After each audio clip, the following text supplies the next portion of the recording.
war with each other, even though they're absolutely interchangeable with each other. But the Western metaphysic is completely pro-market, completely capitalist, but in actual fact no one works, and everyone's a slave to an authoritarian state. There's also an interesting parallel with more advanced forms of literature here.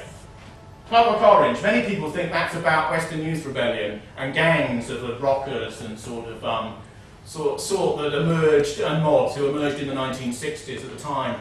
Burgess wrote his linguistically sort of overextended work in many ways. In actual fact, Anthony Burgess wrote Clockwork Orange after a visit to the Soviet Union, where he was amazed to find that, unlike the totalitarian control of the masses which he expected at every moment, there was quite a degree of chaos, particularly amongst the lumpen proletariat in the Soviet Union. George Orwell in 1984 has an interesting idea, and that is that the proles are so beneath ideology, right at the bottom of the society, the bottom 3%, not even the bottom 10%, that they can be left to their own devices. They can be left to take drugs. They can be left to be driven to excess. They can be left to sort of destroy themselves.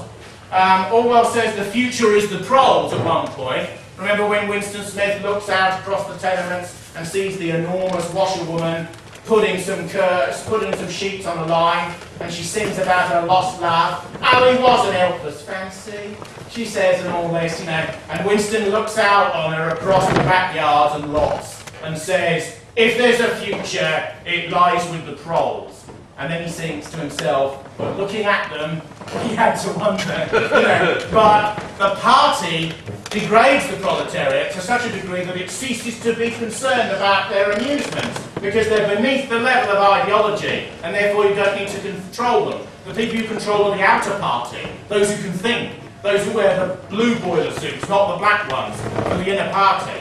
And this interconnection between mass popular culture, often of a very trivial sort, and elitist culture, whereby, more philosophically, the same ideas are expressed, is actually interesting. You suddenly get these lightning flashes that occur between absolutely sort of trash culture, if you like, and quite advanced forms of culture, like Clockwork Orange, like Darkness at Noon, like 1984, like the Iron Heel, like the Iron Dream, and these sorts of extraordinary dystopian and cacatopian novels, which are in some respects the political literature, high political literature, as literature qua literature, of the 20th century.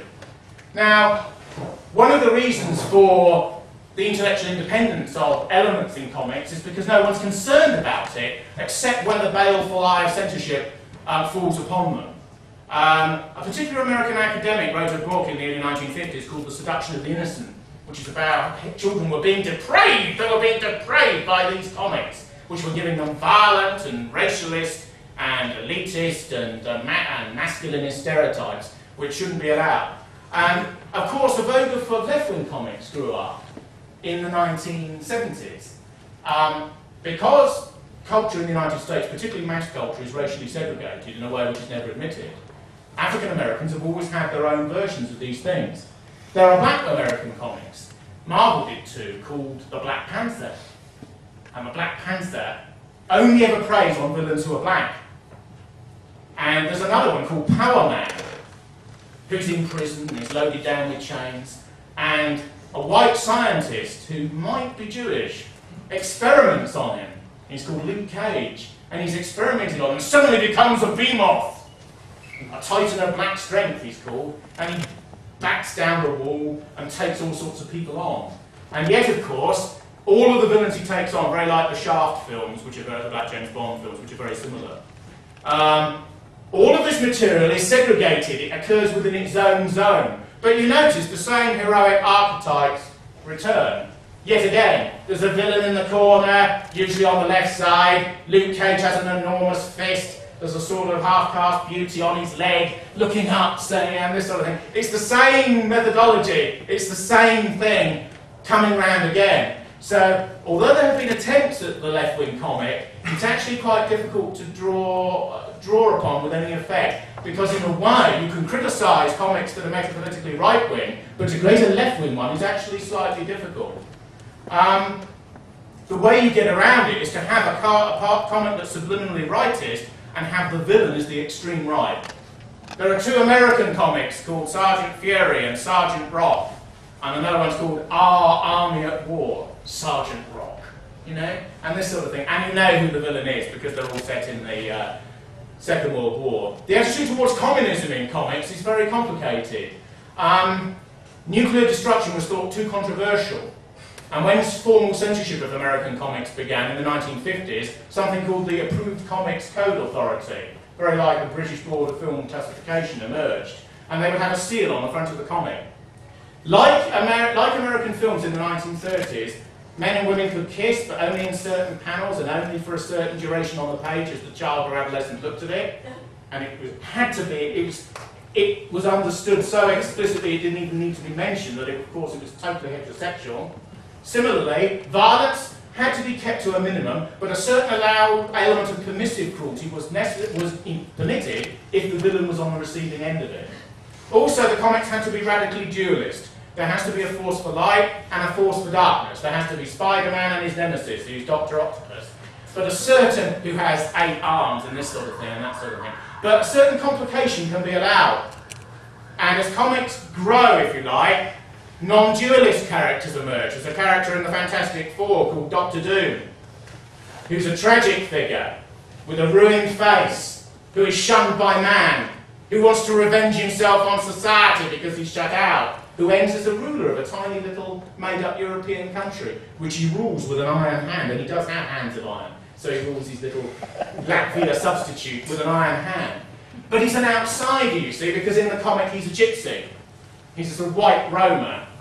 But he gets his own back through dreams of power. There's these marvellous lines in comics, which when you ventilate them become absurd. But on the page, if you're sucked into the world, particularly as an adolescent boy, they live and thrive for you. Doom says to Reed Richards, who's his nemesis on the other side, "I am Doom!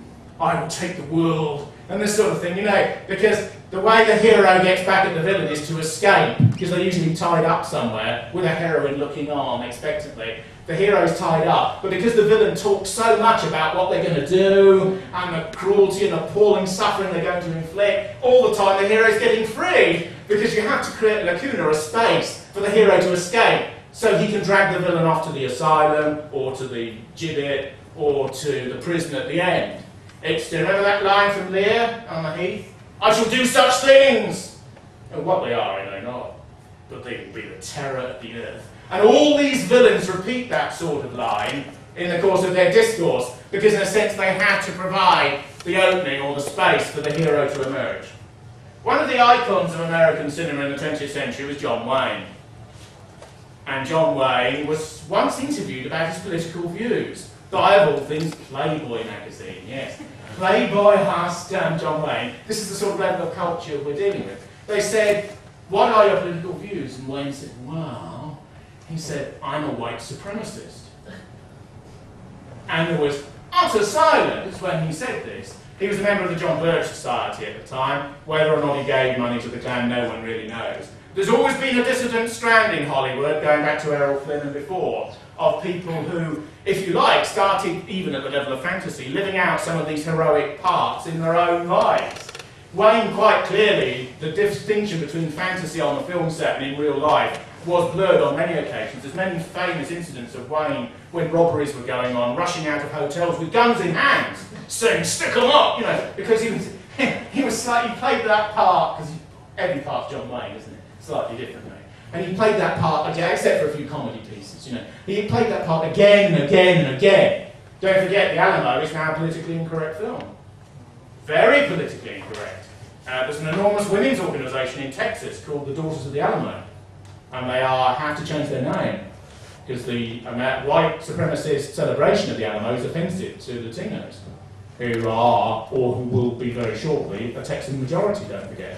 So the sands are shifting in relation to what is permitted, even within popular forms of culture. When Wayne said he was a supremacist in that way, he said, "I have nothing against other people, but we shouldn't hand the country over to them," is what he said. We shouldn't hand the country over to them. And don't forget, I was born, say, in 62. Obama in many of the deep southern states wouldn't have had the vote then. Now he's president. And this is how the West is changing on all fronts, and on every front. American whites will certainly be in a minority throughout the Federation in 40 to 50 years, certainly. Indeed, Clinton once justified, the male Clinton, the male of the species, once justified political correctness by saying, well, in 50 years we'll be the minority.